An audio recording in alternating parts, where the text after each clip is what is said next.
In part 1, Ralph and I took a ferry from England to the Netherlands with nothing but a Brompton folding bike, a dog trailer and everything we needed to survive strapped to the handlebars.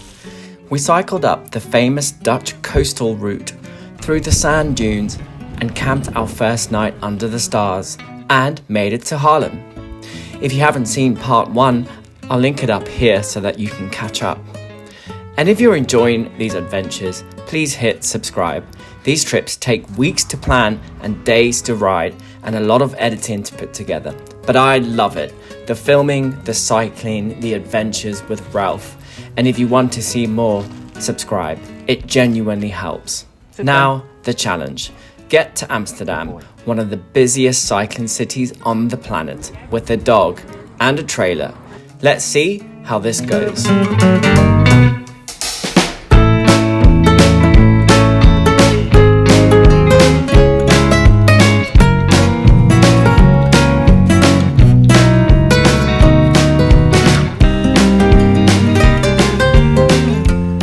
So now it's time to get everything back on the bike. For my back rack bag, I use this Vincita bag here. Calm and ready. And for the front rack, I have a Brompton Borough bag. Everything seems to fit in there, from my tent to my sleeping mattress, sleeping bag, all the kit I need, all of Ralph things as well. And I've even put a few things in the trailer. Back on the road again. Just leaving Haarlem, making my way to Amsterdam. It's a short leg today, an hour and a half worth of cycling. I can't remember exactly the distance, probably 20-30 kilometers, 25 probably. I like Haarlem. I would come back for a day or a night. It's a small city, so you can walk around quite quickly.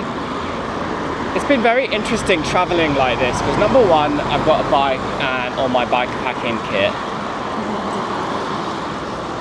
We're so used to traveling in a certain way, like flying,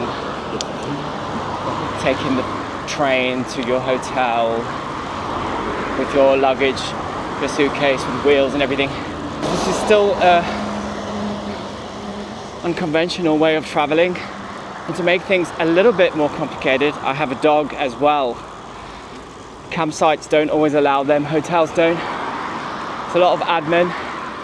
What's up, you guys? It's definitely a challenge.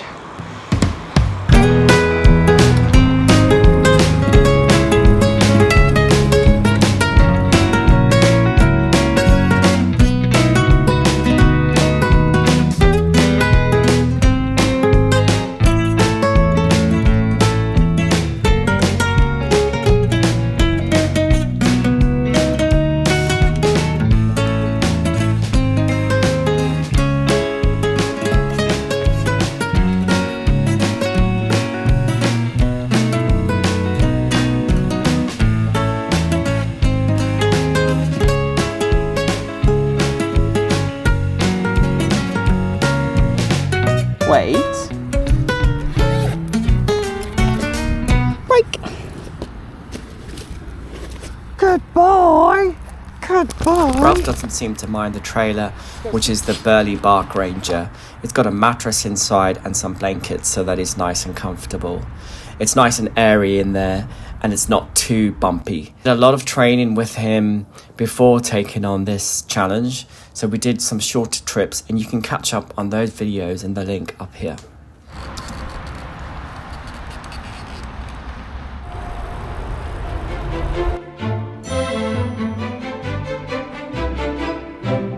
So I have the Brompton G-Line, which I love.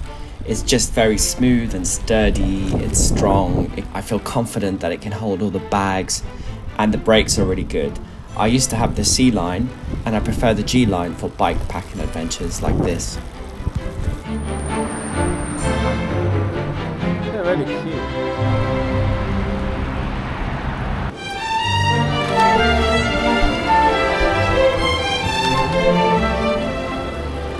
So this is it, Amsterdam, bikes everywhere, and honestly, with the trailer, I thought this would be a nightmare. And it is a bit of a nightmare. Clearly, bikes rule the road here.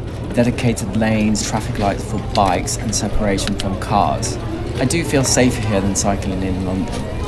The bike traffic is immense. Like there's traffic lights and lanes. There's the whole system for bikes is so impressive, and I just feel like I'm at home.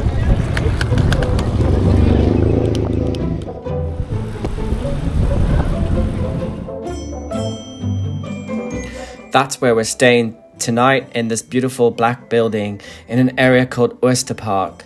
It's known for its indie cafes and bars and plenty of parks. This building is a former courthouse property and it was built in 1777.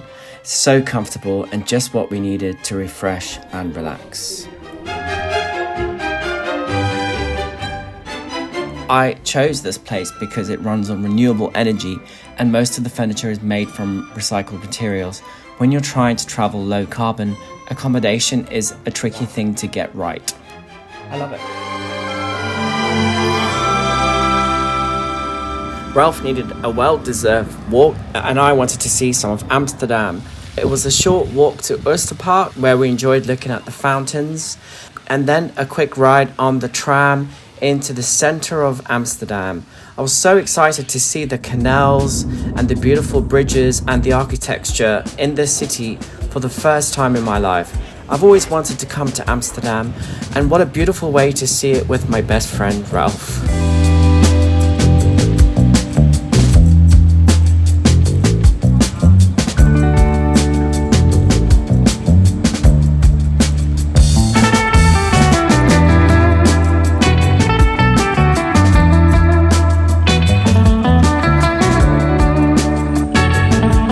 Arriving here by bike with Ralph after cycling for days through the Dutch countryside, it just felt different to flying in and grabbing a taxi. We earned this. After walking around the city for a bit and checking out the canals, we went back to our accommodation for a well-deserved early night. It was right next to this stunning, peaceful canal, which was perfect for a nice dog walk.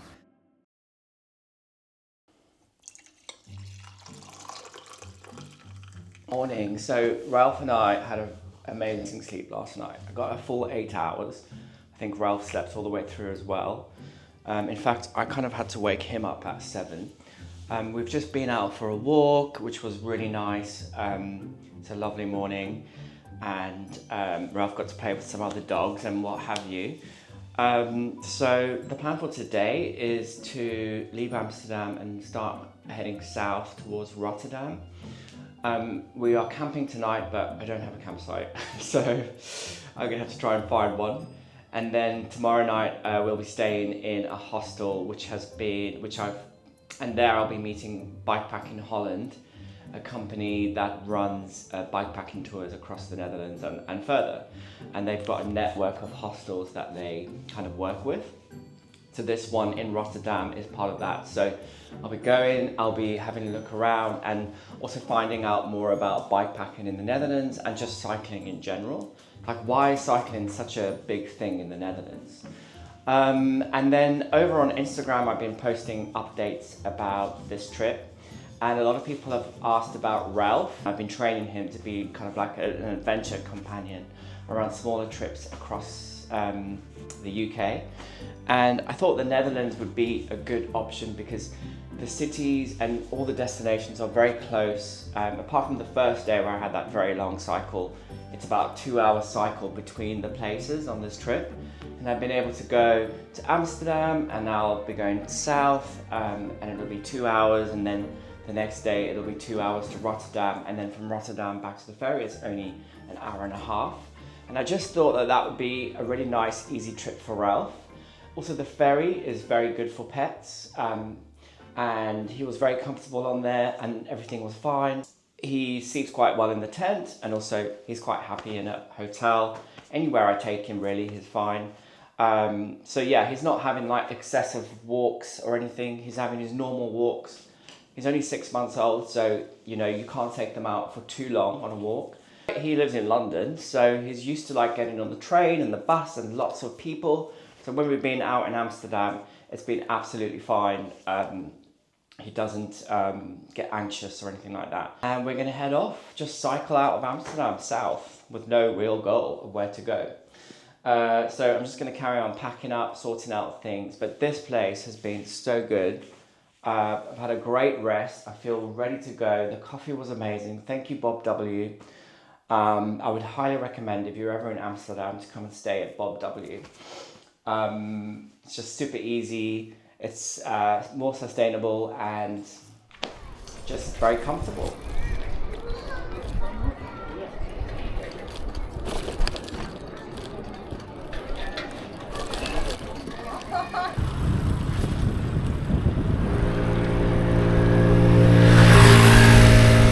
The cycle lanes are also varied. You get lovely paths through the countryside like this, or you'll get a dedicated section of the road where there's also traffic on the road, or you'll get segregated cycle lanes like highways, completely separate from the road, going all across the country.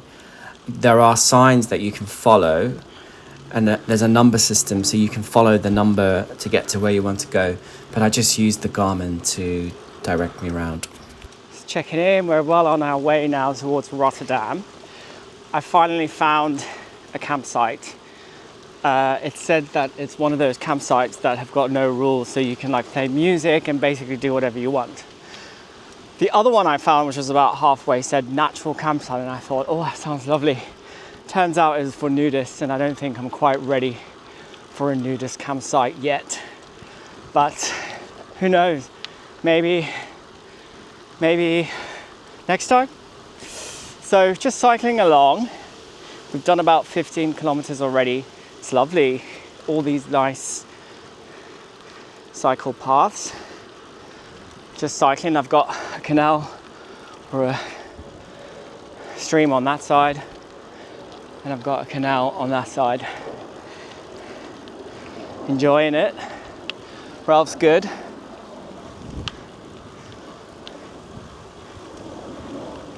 It's just chilling in the back.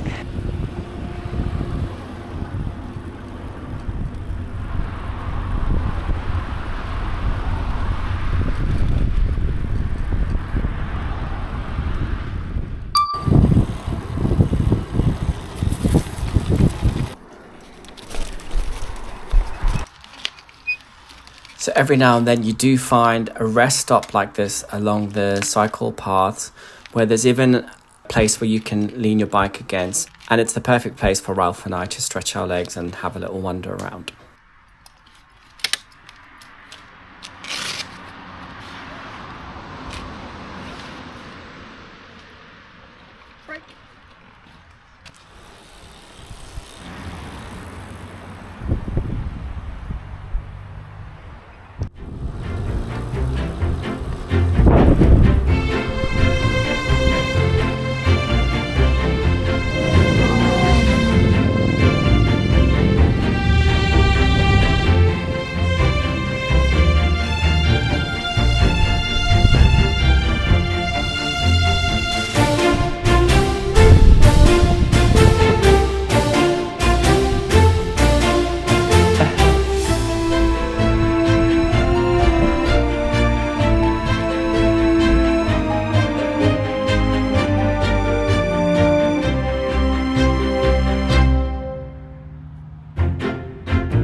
So some people have been asking about the bike setup and how I film and everything like that. So I thought while Ralph's having his snack, I will quickly just go through everything. So let's go over to the bike. I'll start from the front. Ralph's eating his snack. So I've got the front Brompton Borough bag here, and inside is the tent, mattress, cooking stuff and things like that. Oh no, sorry, sleeping bag, tent, sleeping bag, mattress. The tent's here, just goes around the handlebars nicely. And then my dashboard, got a light, Garmin, and my phone goes there, but I try not to use it too much. In here is like my snack side, water side. I keep tripod here and things like that. Bike pump, I use the Cycplus electric bike pump. It's really small. This is the new one, the ultra one, and it can can pump up your wheel in just a few seconds, and it can also tell you the current pressure, which is really handy. And then for the back rack bag, I use the Vincita Nash Pro bag, which is just so good. It sits on there really well. Look, I've even got this bit here to store my seat. You never know when I might need it. When I need a break, I need somewhere nice and dry to sit.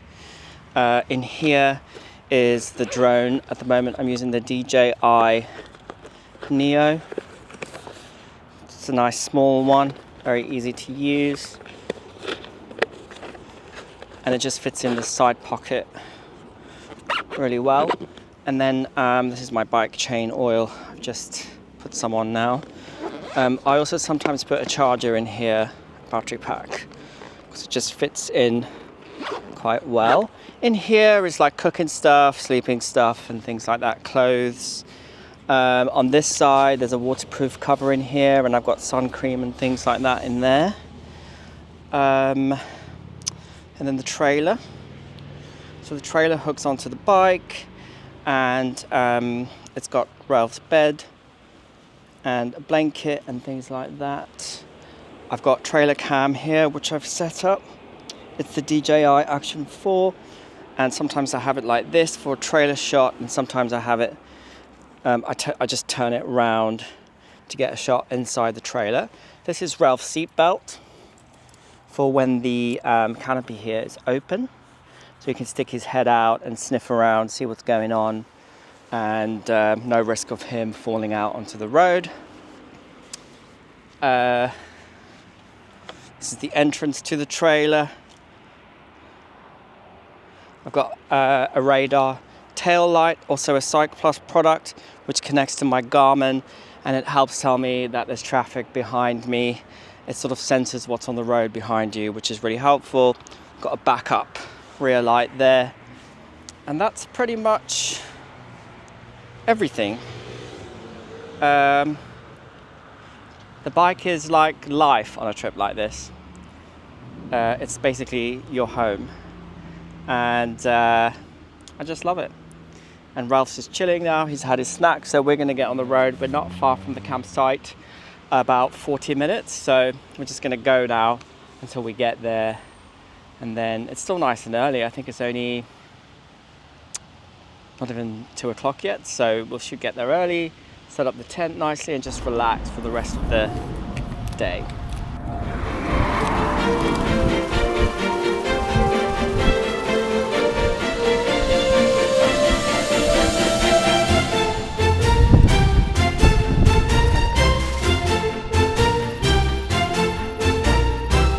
Belt. Found a spot on this campsite which is like a bit strange, but I'm going with it. So gonna pitch the tent here quickly, get nice and comfortable. I need a nap, I'm knackered.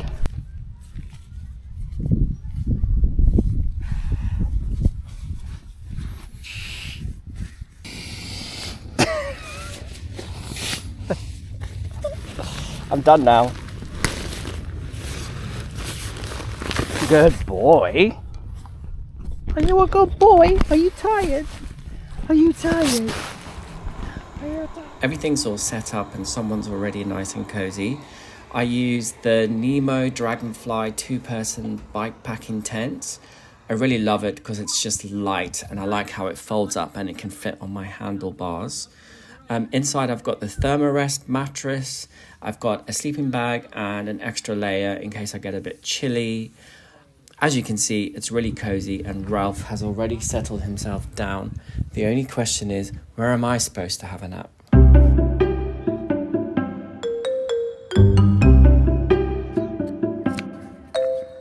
So this is one of the more interesting campsites I've stayed in. It's sort of like got loads of farm games and stuff, like go-karts, there's like loads of ball games, there's mini golf, there's like a barn where they have parties, and there's kind of no rules. So this could be an interesting night. I just hope I can get some sleep. It's just, this was, you know, the only campsite really in between here Rotterdam, that sort of looked alright. There was another one that was a nudist campsite. But anyway, we've had dinner. Ralph and I have had dinner, not the same dinner, and settling in the tent now for the night. There's bugs flying around in the tent because I left it open basically, but yeah, anyways, so that's is that day 4? Yeah, so that's day 4 done. 2 days to go. Very exciting. I can't wait to see Rotterdam. So I've been thinking, because I've cut out Utrecht, I'm thinking Utrecht. I'm thinking I'm gonna go via Utrecht. I'm thinking I'm gonna go via Gouda, where they make the famous cheese, even though I can't eat cheese, but it's on the way, so I thought it would be nice to stop there, maybe for a coffee and have a quick look around the town centre before going to Rotterdam. Can't wait to get to Rotterdam. So yeah, hoping for a good night's sleep. Coming up next time in the third and final part, we push on to Rotterdam. And just looking forward to seeing a bit more of the beautiful, very flat countryside. We only have a couple of days left to see some more of the Netherlands, and then we have to rush back to get the ferry home. Hi there, my name is Maxine. I meet some new faces and find out more about cycling in the Netherlands. But with only a couple of days left, we have to rush back to the ferry. It's very scary down there. I'm not going down there. I don't like it. Don't forget to subscribe so you don't miss it.